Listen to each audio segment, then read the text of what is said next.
C'est bon, j'ai Voilà, enregistré. parfait. Donc QCM aujourd'hui sur les glucides et lipides avec Odélia. L'objectif est évidemment de répondre à ces questions-là, mais surtout de voir, en faire un peu de méthodologie avec toi, Odélia. Donc voilà, je te laisse une petite demi-heure bien les briefer et corriger tout le QCM. De toute façon, la correction détaillée, je vous l'ai donnée également. Ok, bon courage. Ça Tu va, peux y ok. aller, Odélia. Ça va. Et juste augmente encore un tout petit peu le zoom, comme ça tu passes. Super, Ça magnifique. va. Magnifique, c'est bon, c'est bon. Allez, ça va. Bon, du coup, je sais pas si vous l'avez trouvé dur ou pas, mais j'ai essayé de faire. Moi, je pense que je fais quelques pièges un peu pourris, donc je sais pas ce que vous en avez pensé.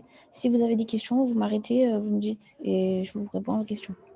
Alors, du coup, la question 1, les réponses. Aïe. Les réponses, c'était B et C. Je lis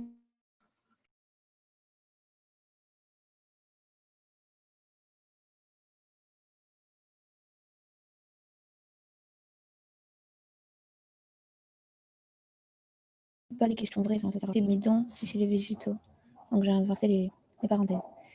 Ensuite, la B, elle est juste. La C, elle est juste. La D, elle est fausse parce que c'est pas le glycéraldéhyde. Non, pas la C, la D, pardon. Les aldoses possèdent un carbone asymétrique de moins que les cétoses. Faux, c'est l'inverse. C'est les cétoses qui ont un carbone asymétrique de moins. Parce qu'on vous dit que le chef de file des cétoses, il y en a un qui est pas bon. C'est pas le. Le chef de file des cétoses, c'est le riz, je sais plus quoi. Bon, il y en a un en moins en tout cas. Ensuite, la E, elle est fausse. Le dihydroxyacétone ne possède pas de carbone asymétrique, mais il sert quand même de sulfure. Ah voilà. Là, c'est pas le dihydroxyacétone qui est le chef de file parce qu'il n'a pas de carbone asymétrique. Du coup, c'est le érythrulose. Du coup, c'était faux. Du coup, la réponse était B et C. Ensuite, question 2. Les réponses, c'était la question A. Je sais pas si on peut écrire pour vous écrire ce que c'est. Je vous surligne ce qui est juste. Donc, la question 2, la réponse juste, c'était la question A. Donc, la B, elle est fausse parce que le pyrénose, la liaison, elle se fait entre C1 et C5 et pas C1 et C4. La question C, l'acétascorbite, c'est pas la vitamine B, c'est la vitamine C. Du coup, c'est faux du coup. Mais dans le reste de la phrase, il est juste, il est très réducteur. La question, l'item D, c'était faux parce qu'elle n'est pas stable en milieu acide, c'est en milieu alcalin. Et alcalin, c'est comme basique. Je ne sais pas si vous le savez, mais voilà, je vous le dis. Elle est stable en milieu alcalin et pas en milieu acide. Et sinon, la liaison entre les deux zones, elle se fait avec une liaison covalente très forte. Donc ça, c'est hyper important, je pense. L'item E, il est faux parce que c'est l'inverse. C'est pas tous les oses, ils ont une fonction alcool. C'est le glucosamine et le galactosamine qui ont, oui, qui n'ont pas une fonction alcool, mais une fonction amine. Donc là, c'est l'inverse encore. S'il y a une question, arrêtez-moi. Ensuite, la question 3. Alors ça, je ne sais pas si vous l'avez dit qu'il faut les apprendre, mais nous, à mon année, il nous avait dit qu'il fallait très bien les apprendre. Autant les aldoses que les cétoses, les deux, les dérivés comme ça. Donc là, je vous ai mis une question comme ça, au cas où ça tombe. Comme ça, vous les connaissez. Du coup, les bonnes réponses, c'était B, C, D, E. Donc là, il n'y a rien de... Il faut juste apprendre et puis c'est tout. La A, c'était pas la D plus allose, c'était la D plus altrose. Donc la D plus allose, tous les traits ils sont à droite. Donc là, le altrose, il y en a le premier à gauche. Sinon, tous les autres, c'était juste. La plupart des monosaccharides appartiennent à la série D, ça c'est vrai. Il faut le retenir. Il n'y en a pas beaucoup qui appartiennent à la série L. Et sinon, c'est tout. Après, question 4, c'était Banco, ABCDE. Pas grand chose à dire. N'ayez pas peur de mettre des bancos. Moi, je me souviens, à mon année, je mettais toujours des bancos et je me disais, purée, c'est sûr, c'est faux. Alors qu'en vrai, il y avait souvent des bancos, donc n'hésitez pas à mettre des bancos. Donc voilà, c'est tout. Ensuite, question 5. Les réponses, c'était ACE. Donc la question B, c'était faux parce que l'amidon, il est insoluble dans l'eau froide. Tous les petits détails comme ça sur les trucs de l'amidon, l'acide hyaluronique et tout, C'est important. Il faut tout connaître sur les petits détails comme ça. Je sais que le cours, il est hyper long, mais les petits détails comme ça, il faut bien les apprendre. Du coup, donc, il est insolide dans l'eau froide. Ensuite, l'amidon est composé majoritairement de l'amylopectine, c'est vrai. Et l'autre, c'est l'amylose. Il est composé d'amylopectine à 70 à 95%, donc c'est énorme. Ensuite, l'item D, il n'y a pas de glycogène dans les muscles. Donc ça, c'est faux. Il n'y a pas de glycogène dans le plasma, mais dans les muscles, 50% du glycogène, il est dans les muscles.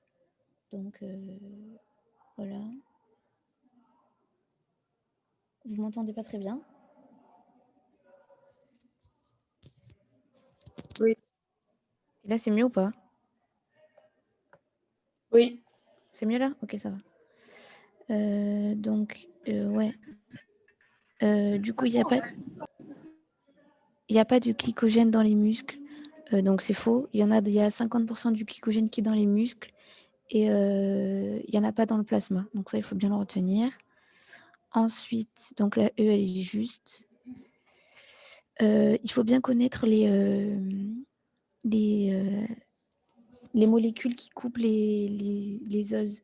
Ils posent souvent des questions dessus, donc c'est pas très compliqué. Vous prenez le nom et vous rajoutez AS à la fin en général. Voilà, c'est tout. Ensuite, question 6. La réponse c'était ABCD. Donc, les chaînes. Donc, la question A, bon, c'était du cours pur et dur.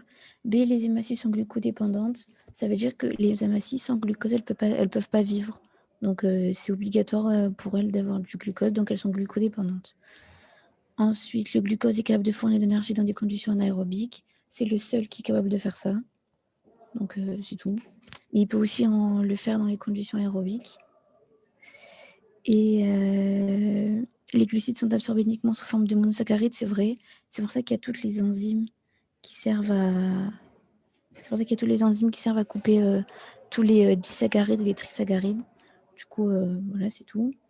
Et ensuite, l'item E, la membrane cellulaire est imperméable aux molécules hydrophobes. Donc c'est faux, elle est imperméable aux molécules hydrophiles. Puisque comme elle est faite de lipides, les lipides, ils n'aiment pas tout ce qui est eau.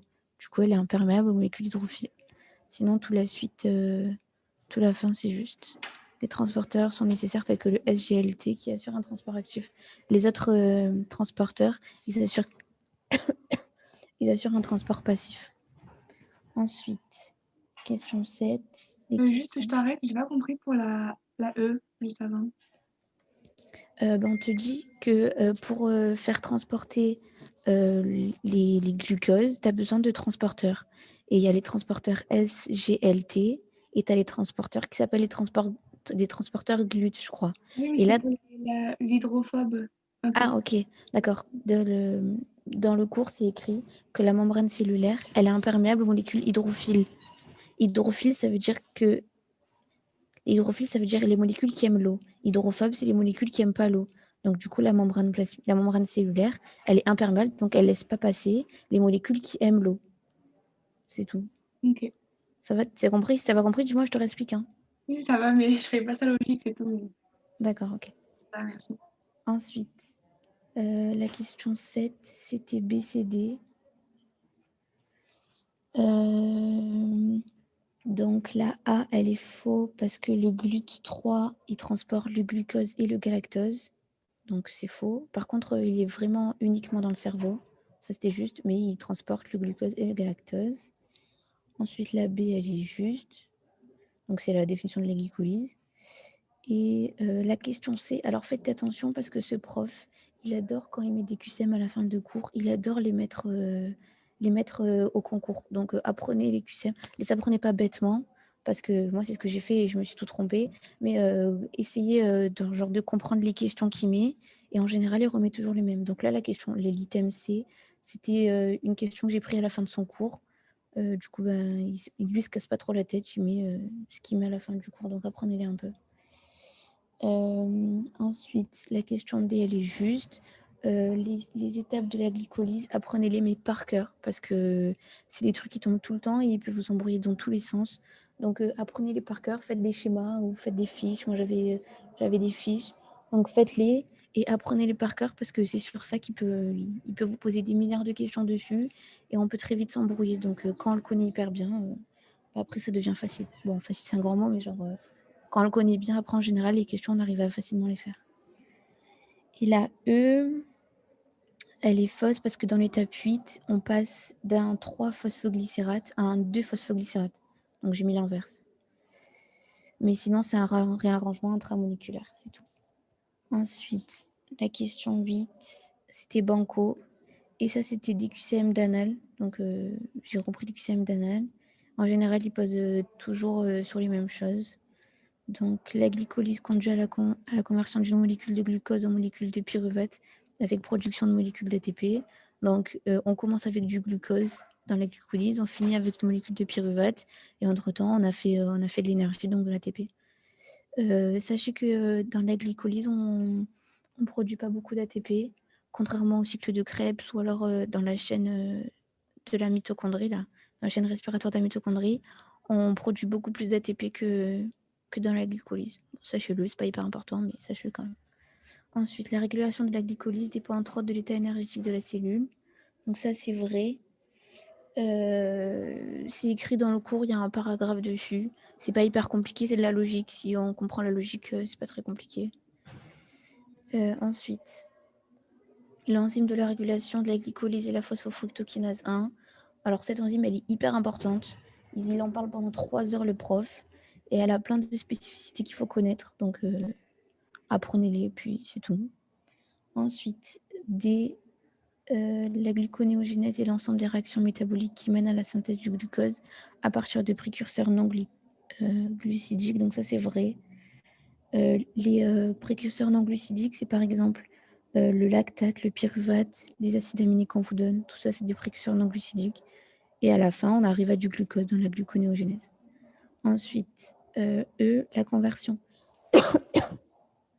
La conversion du pyruvate en phosphoénol pyruvate se fait exclusivement dans le cytosol. Ça, c'est vrai. Toutes les étapes de la glycolyse, elles se font dans le cytosol. C'est pas compliqué. À chaque fois qu'on me pose une question comme ça, c'est tout dans le cytosol. Par contre, je crois que c'est une question plus tard. Dans la néoglucogénèse, il y a 3 compartiments cellulaires. Donc, faut pas confondre. C'est tout. Ensuite, question 9, c'était ADE.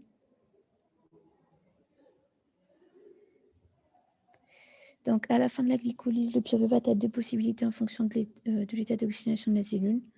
Donc, c'est vrai. Soit il y a de l'oxygène, donc c'est en aérobique et il est impliqué dans la chaîne respiratoire de la mitochondrie.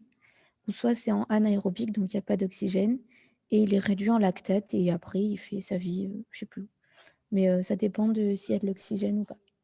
Ensuite, B, si le niveau d'énergie dans la cellule est bas, la concentration en ATP est élevée donc le flux de la glycolyse. Ah là, j'ai écrit 100. Bon, c'était dans, je ne sais pas si ça vous a gêné. Mais c'était dans le sens glucose pyruvate augmente. Du coup, c'est faux, parce que si le niveau d'énergie de la cellule est bas, c'est la concentration en AMP qui est élevée. Parce que AMP, ça ne produit pas d'énergie, alors que ATP, ça produit de l'énergie. Donc là, ce qui était faux, c'était la concentration en AMP est élevée. Sinon, si j'avais mis la concentration en ATP est faible. Mais du coup, l'ATP, c'est quand il y a de l'énergie, AMP, c'est quand il n'y a pas d'énergie. Par contre, j'ai une question. Oui, vas-y. La E avant, il y a écrit la conversion du pyruvate en phosphoénol pyruvate, mais ça, c'est la néoglucogénèse. Et du coup, c'est pas dans le cytosol, c'est dans la mitochondrie, non? Alors là, le pyruvate en phosphoénol pyruvate, c'est la première étape de la néoglycogénèse. Oui, C'est c'est ça? ça. Ah. Ah, bah alors, c'est une erreur. Ok. Bah, corrigez-la en vrai, alors en fausse, pardon. Ok, pardon. C'est bon pour tout le monde ou pas?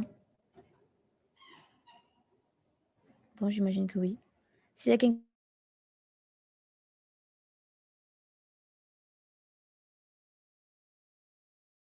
qui n'est pas d'accord, dites-moi. Ok. La genèse implique 3 compartiments cellulaires, avec dans l'ordre le réticulum endoplasmique, le cytoplasme et la mitochondrie. Du coup, c'est faux, parce que l'ordre, c'est la mitochondrie, puis le cytoplasme, puis le réticulum endoplasmique. C'est ça qui était faux.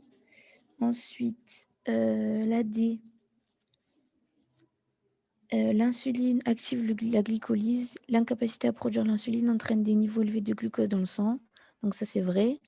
La glycolyse, elle sert à faire passer le sucre du sang vers, par exemple, le tissu adipeux, etc., tous les tissus, genre la graisse. La glycolyse, elle sert à ça. Du coup, l'insuline, elle active la glycolyse. Donc, ça veut dire que s'il n'y a pas d'insuline, tout le sucre il reste dans le sang. Donc, du coup, c'est ça qui forme le diabète. Les glycogénoses entraînent des faiblesses musculaires. Le glycogène reste stocké et ne peut pas être dégradé. Ça, c'est une des phrases à la fin du cours. C'était vrai. Ensuite, du coup, je passe aux lipides. J'ai mis plus de questions de glucides que lipides parce que le cours sur les glucides, il était plus dense. Du coup, j'ai mis plus de choses.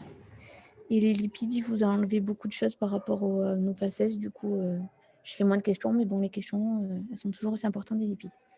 Donc, du coup, question 10. Les réponses étaient CDE.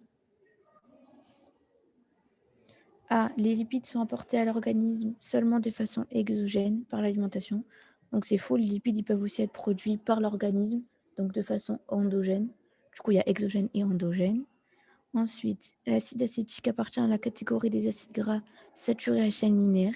Donc, ça, c'est faux. Les acides gras saturés à chaîne linéaire, c'est que les acides gras qui ont une formule CnH2nO2, mais le N doit être compris entre 4 et 36. Et là, le problème, c'est que l'acide acétique, la formule de l'acide acétique, c'est C2H4O2. Donc, ça veut dire que le N, c'est 2. Du coup, c'était faux. Et c'est écrit entre parenthèses dans votre cours que l'acide acétique ne fait pas partie de cette chaîne-là, de cette catégorie-là. Ensuite, un acide gras saturé possède 28 carbones, ne servira jamais de réserve énergétique. Donc ça, c'est vrai, parce qu'on vous dit que les acides gras de plus de 24, je crois, 24 carbones, ou 22, je ne sais plus, ils ne servent jamais de réserve énergétique. Donc eux, ils seront dans les huiles, je crois. Mais ils serviront jamais de réserve énergétique, donc sachez-le. Ensuite, l'acide décanoïque aussi applicabrique possède 10 carbones. Donc ça, c'est vrai. Apprenez les noms, surtout quand il est écrit à retenir. Apprenez surtout cela. Essayez d'apprendre les autres, mais apprenez surtout cela parce qu'il vous a dit de les retenir. Ensuite, l'acide oléique possède uniquement une double liaison en œuf et est très répandu dans la nature. Donc ça, c'est vrai. Il est dans les huiles, je crois, et dans les huiles, je crois. Et les graisses. Voilà, dans les graisses. Donc ça aussi, apprenez-les quand ils vous détaillent certains acides. Apprenez-les parce que c'est hyper important. Ils posent des questions dessus dans tous les sens. Donc apprenez-les. Ensuite, question 11. Les réponses étaient B et E. Les acides gras saturés de 4 à 10 carbones sont dans les huiles végétales et les graisses animales. Donc là, c'est faux. De 4 à 10, ils sont dans les laits et les dérivés. Ceux qui sont dans les huiles végétales et les graisses animales, ils sont entre 12 et 24. Donc ça aussi, apprenez-les, c'est pas compliqué. Ensuite, les isomères trans des acides gras insaturés sont délétères pour notre organisme. Ça, c'est vrai. Les cis, ils sont pas délétères, mais les trans, ils sont délétères. Et de temps en temps, les industries, quand on mange des gâteaux, des choses comme ça, ils essayent de faire de moins en moins d'isomères trans, mais des fois, ils font pas exprès de les faire et ils sont quand même délétères pour notre santé. Donc, voilà. Ensuite, l'acide palmitoléique appartient à la série oméga 5. Donc, c'est faux, c'est oméga 7. Je ne sais pas si vous avez compris comment on calcule de quelle série ils appartiennent. Mais par exemple, là, l'acide palmitoléique, il a une double liaison en 9 sur leur carbone 9. Et cet acide-là, il a 16 carbones. Du coup, vous faites 7, donc le nombre de carbone total, moins 9, ça vous donne 7. Du coup, ça appartient à la série 7. C'est tout, c'est pas compliqué. Ensuite, item D, les acides gras polyinsaturés possèdent au moins une double liaison et généralement tous les deux carbones chez les mammifères. Donc du coup, c'est faux. C'est tous les 3 carbones chez les mammifères, pas tous les 2 carbones. On vous dit que les acides gras polyinsaturés, c'est pas des systèmes conjugués. Donc si c'est pas des systèmes conjugués, ça veut dire que c'est pas tous les 2 carbones. C'est tous les 3 carbones, puisqu'un système conjugué, c'est tous les 2 carbones. Les leucotriènes A synthétisées à partir de l'acide arachidonique ont un rôle important dans le processus allergique. C'est vrai. L'acide arachidonique, c'est le précurseur de plein de choses. Donc, apprenez toutes les choses auxquelles il est précurseur et à quoi elles servent. Parce que ça aussi, c'est important. Ensuite, question 12. Les réponses étaient A, B, D, E. Alors, du coup, les chefs de file de la série oméga 3 et celui de la série oméga 6 sont 2 acides gras essentiels pour l'homme. Donc, ça, c'est vrai. C'est l'acide linoléique et l'acide linoléique et linolénique. C'est les 2 acides gras essentiels pour l'homme. Je ne sais pas si vous avez remarqué, mais au début de votre cours, il dit que c'est les 2 seuls qui sont essentiels. Et après, il rajoute l'acide arachidonique. Donc, du coup, je ne sais pas s'il vous pose une question, les 2 seuls, ce sera cela si vous mettez vrai ou pas, ça dépend comment vous le sentez. Mais pour moi, les 2 seuls, c'est l'acide linoléique et linolénique. Ensuite, B, les acides gras de la série oméga 6 jouent un rôle important dans le système immunitaire. C'est vrai. Ils jouent dans le système immunitaire, le système nerveux et un autre système, je ne sais plus c'est lequel, mais il est important dans 3 systèmes. Ensuite, item C, les acides gras de la série oméga 6 jouent un rôle important dans l'élasticité des membranes cellulaires et également dans le développement cérébral et rétinien. Ça, c'est faux. C'est les acides gras de la série oméga 3. Et là, j'ai mis un copier-coller du courant, donc ça, il faut l'apprendre. Je sais que les mots ils sont hyper durs, mais il faut les apprendre. Ensuite, D, l'acide arachidonique est le précurseur des endocannabinoïdes et des icosanoïdes. Ça, c'est vrai aussi. Il est encore précurseur de plein de trucs, l'acide arachidonique. Et ensuite, les glycérides sont des lipides simples. Donc ça aussi, c'est vrai. Ça, je l'ai pris dans un des titres. Dans un des titres, il y avait écrit une phrase. Et comme moi, en général, je ne lisais jamais les titres, du coup, je vous l'ai mis pour vous dire que genre même les titres, ils sont importants. Parce que des fois, il y a des données clés dans les titres qu'on ne lit pas forcément. Parce qu'on se dit, bon, c'est un titre, ça ne sert à rien. Mais genre, c'est important. Parce que là, il y avait écrit dans le titre les glycérides de pointe, les lipides simples. Donc, du coup, voilà. Pour vous dire, apprenez aussi les titres. Bon, ne les apprenez pas par cœur, ça ne sert à rien, mais essayez de comprendre les titres, quoi. Ensuite, question 13, c'était Banco aussi. Donc, l'acide linoléique et l'acide 9, 12, 15 octadécatriénoïque, c'est-à-dire, bon, voilà. Là, c'était pas compliqué pour le nom des acides comme ça. C'est pas compliqué. Au début, il y a les 3 numéros, il y a la doublison. Donc là, 9, 12, 15. Ensuite, octadéca, ça veut dire 18. Octa, c'est 8. Déca, c'est 10. Donc, ça veut dire 18. Triénoïque, ça veut dire qu'il a 3 liaisons doubles. Donc, 9, 12, 15 octadéca, 18 carbone. Triénoïque, 3 liaisons doubles. Donc, voilà, c'est tout. Ensuite, le PA, le précurseur du DHA. Ouais, donc on dit que l'acide, je sais plus c'est quoi le précurseur du DHA, mais on dit aussi à la suite que le DHA, c'est le précurseur de... on dit aussi que le PA, c'est le précurseur du DHA. Donc, c'est juste. Ensuite, le DHA s'accumule dans les membranes des cellules rétiniennes et neuronales. Donc, c'est vrai. Donc, tout à l'heure, quand je disais que les acides gras de la série oméga 3, ils jouent un rôle dans le développement cérébral et rétinien, c'est parce que le DHA, il fait partie de la série oméga 3. Du coup, on voit qu'il y a un lien là. Si le DHA, il s'accumule dans les membranes rétiniennes et neuronales, ça veut dire que les acides gras de la série oméga 3, ils jouent un rôle dans le développement cérébral et rétinien. Du coup, il y a tout qui se relie un peu. Ensuite, une alimentation équilibrée doit avoir un ratio oméga 6, oméga 3 égal à 5. Donc ça, c'est vrai. On vous le dit, bon, 5 sur 1, c'est comme 5. Hein. Et on vous le dit que dans les alimentations occidentales, donc chez nous, le ratio, il est plutôt de 10. Donc ça veut dire qu'il faudrait un petit peu diminuer l'oméga 6 et rajouter oméga 3. En fait, cette partie du cours, elle vous dit juste que ça ne sert à rien de manger plein d'oméga 3 et plein d'oméga 6. Ce qui est important, c'est le ratio entre les deux. Donc, si d'un coup on se met à manger plein d'oméga 6 et qu'on ne mange pas d'oméga 3, il y aura un problème, à mon avis, sur la santé à un moment donné. Ensuite, par contre, j'ai une question. Ouais. C'est pas l'inverse pour la A, c'est pas la linolénique qui a 3 liaisons, enfin qui a 3 doubles liaisons et la linoléique qui en a que 2. Si, je crois, moi aussi. Ah, c'est ça? Alors j'ai une faute de frappe. Ah, bah passez la fausse alors. Je fais une faute de frappe alors. Bah passez la fausse, pardon, désolé. Ensuite, le lait des bébés prématurés sont enrichis en acides gras polyinsaturés à longue chaîne, car ils ne possèdent pas un système enzymatique hépatique capable de réaliser l'élongation des acides gras à 18 carbone. Donc ça, c'est vrai. C'est là qu'on vous dit qu'ils rajoutent des acides gras essentiels à l'organisme. C'est dans ce paragraphe-là. Donc là, on en rajoute encore plus pour les bébés prématurés parce qu'ils n'ont pas... Tout leur système, il n'est pas bien formé. Du coup, ils ne peuvent pas faire des acides gras à longue chaîne qui sont essentiels à notre santé. Du coup, on essaye de les mettre dans leur alimentation. Ensuite, la 14, c'était BCDE. Donc du coup, la A, elle est fausse parce que l'acide gras, c'était le contraire. Il est relié, tous les acides gras, ils sont reliés par une fonction ester, alors que là, dans les sphingolipides, la sphingosine, elle est reliée par une fonction amine. Du coup, c'est grâce à une liaison amide. Et faites attention parce que c'est pas une liaison amine-nœud, c'est une liaison amide 2 avec un D. Donc ça aussi, ça peut faire un piège. Ensuite, les céramides jouent un rôle important dans le processus de mort cellulaire programmée. C'est vrai, c'est une question, c'est mot pour mot, c'est écrit dans le cours.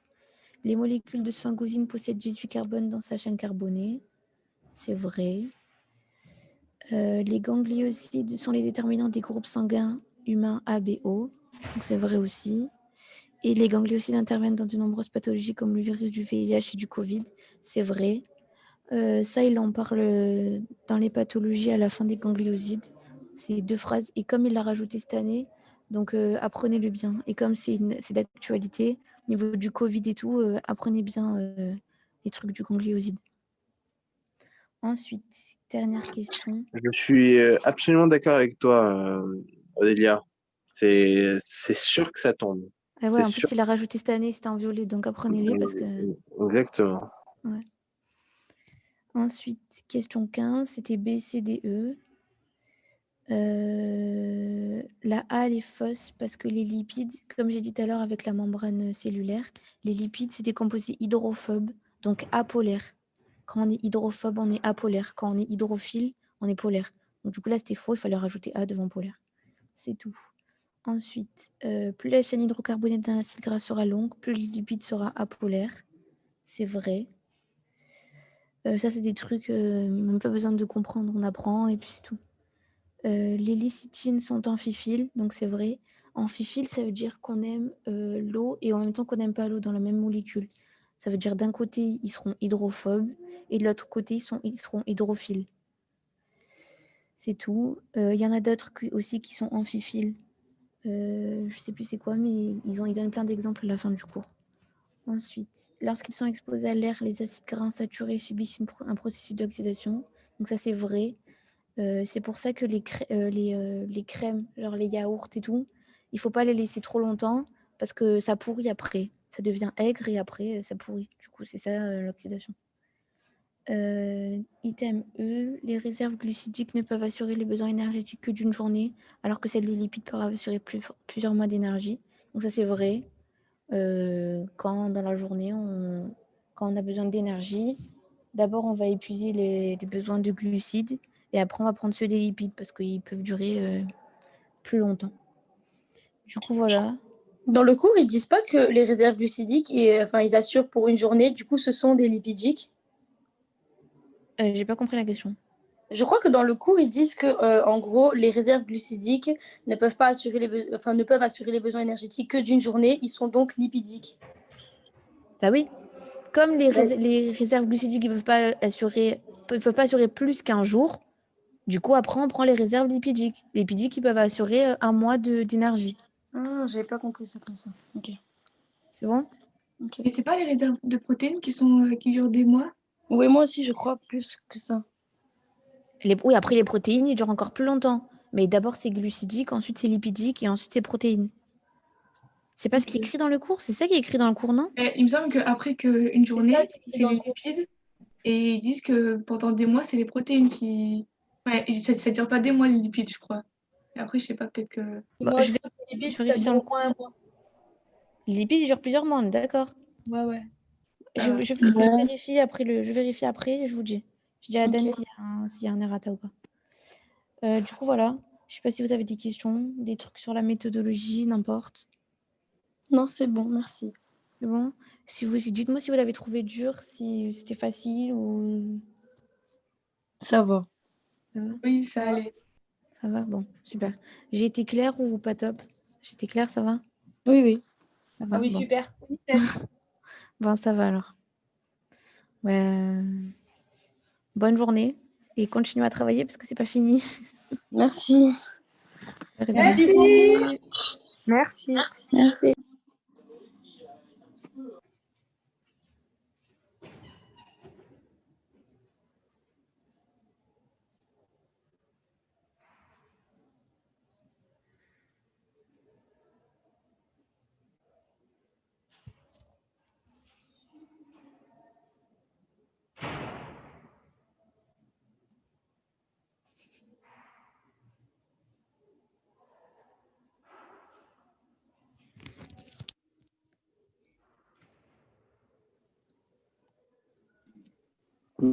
Et puis,